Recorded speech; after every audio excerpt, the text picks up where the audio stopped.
ಅವಳಿಗೆ 21 ವರ್ಷ ಆಗುವವರೆಗೆ ಅವಳ ಹೆಸರಿನಲ್ಲಿರುವ ಆಸ್ತಿ ಯಾರ ಹೆಸರಿಗೂ ವರ್ಗಾಯಿಸೋದಕ್ಕೆ ಆಗೋದೇ ಇಲ್ಲ ಮಗನ.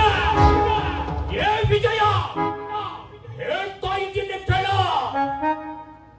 ಅವಳೇನಾದ್ರೂ 21 ವರ್ಷ ಆಗೋದ್ರೊಳಗೆ ಏನಾದ್ರೂ ಅನಾಹುತ ಆಯ್ತು ಅಂದ್ರೆ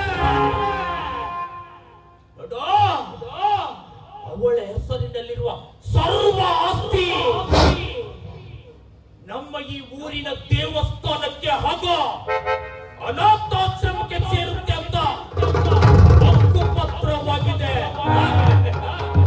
ಏನೋ ನಿನ್ನ ಕೈಯಿಂದ ಏನೋ ಮಾಡ್ತೀಯ ನೋಡೇ ಬಿಡ್ತೇನೆ. ಏನು ಮಾಡಕ್ಕಾಗಲ್ಲ ಅನ್ಕೊಂಡಿಯಾ ಪಾಂಡು?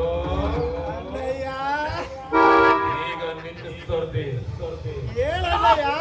ಬೇಗ ಹೋಗಿ ಲಾಯರ್ನ ಮೀಟ್ ಮಾಡಿ ಬಾಂಡ್ ಪೇಪರ್ ರೆಡಿ ಮಾಡಿಸು.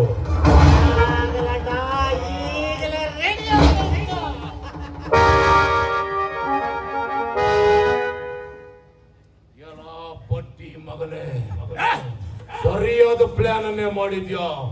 21 ವರ್ಷ ಅಲ್ವಾ, 71 ವರ್ಷ ಆದ್ರೂ ನಾನು ಕಾಯ್ತೀನಿ ನಿನ್ನ ಸರ್ವ ಆಸ್ತಿಯನ್ನು.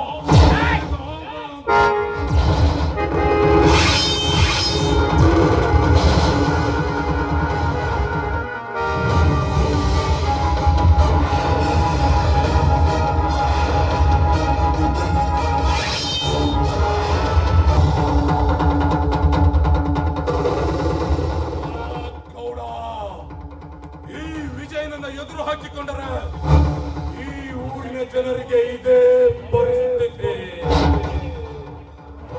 ಗೌಡ, ನಿನ್ನ ಮಗಳನ್ನ ಹುಡುಕ್ತೀನೋ, ಹುಡುಕ್ತೀನಿ.